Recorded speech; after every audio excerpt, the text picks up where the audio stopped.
In your opinion, what is the greatest album of all time?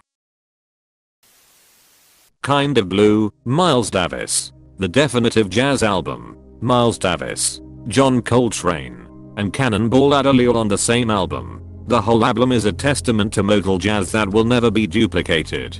Miles Davis never played a piece from this album after the 80s, saying that the era was over and he just didn't have the feel for it anymore. That was the beauty of Miles Davis. He rarely treaded the same waters more than once or twice and was always pushing the limits of jazz music. How can you not mention Bill Evans? He's the most consequential contributor to the album's sound after Davis himself.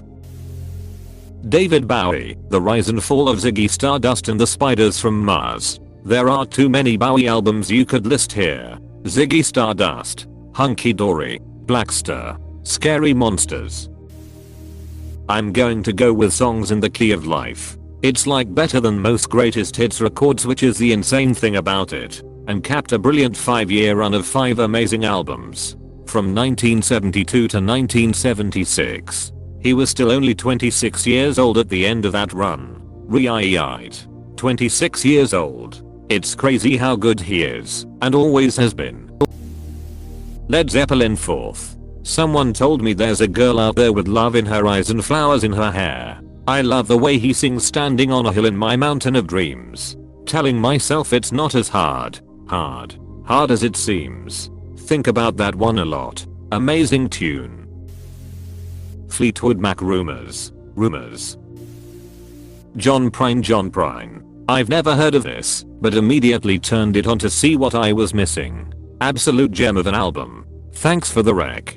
Don't sleep on Tree of Forgiveness, just because it was so late in his career. It's his best work, Tapestry, Carole King. Peak Fall Vibes album. Dark Side of the Moon. Absolutely. The way it's mixed and mastered is crazy for the 70s. The instrumentation on it is so heavenly. Abbey Road. There are very few things that the B-side of Abbey Road can't fix. Yeah, it might be the single greatest album side in history. It shouldn't work, but it's just brilliant. Wish You Were Here, Pink Floyd. The greatest, most perfect album. For defining a generation, Nirvana, Nevermind, 1991. It single-handedly killed the hair metal era of the 80s and ushered in the grunge and alternative revolution of the 90s. It's also one of the few albums where every song could have probably been a hit. Even Kurt Cobain himself said he should have saved a few songs for later albums because he was on such a hot streak he didn't know he'd be able to do it again. I have heard every one of those songs on the radio at one point or another. You don't hear Territorial Pissing very often. I think that Dirt from Alice in Chains is a 10/10. Jar of Flies is damn near perfect for me. They showcased a quieter, more instrumental sound in that album, and I love it. I like Carole King Tapestry. Enter the Wu-Tang, 36 Chambers, Shaolin Shadowboxing and the Wu-Tang Sword Style. Do you think your Wu-Tang style can defeat me? Boston's first album is up there, very far ahead of its time.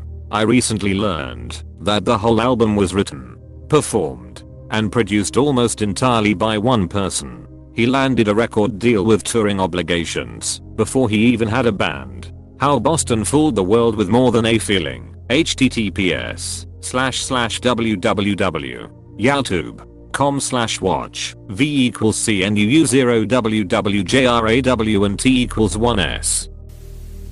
Rubber Soul or Revolver. The correct answer.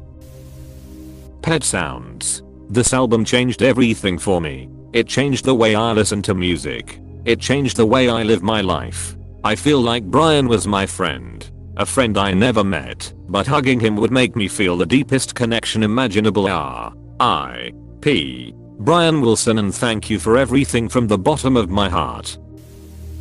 The Clash, London Calling. He who fucks nuns will later join the church. Wildflowers, Mr. Tom Petty, and most of the Heartbreakers. I read this as the Wallflowers at first, and was having a heart attack. Thriller. MJ was so talented yet so troubled. OK Computer by Radiohead. I think I prefer In Rainbows and Kid A gets an honorable mention. I Die on the Lonely Hill of King of Limbs. Moving Pictures by Rush. Hell yeah brother. Dark Side of the Moon Pink Floyd. Came here to see this. It's got to be Disintegration. Disintegration is the best album ever. Kyle Broflovsky. Graceland. Paul Simon. Paul Simon is way too far down this list right now. Top 3 pure songwriter of the whole 1900s. Moody Blues. Days of Future Past. Jeff Buckley. Grace. I immediately started hearing the guitar intro to Grace. Licensed to Ill. Beastie Boys. Not Paul's Boutique.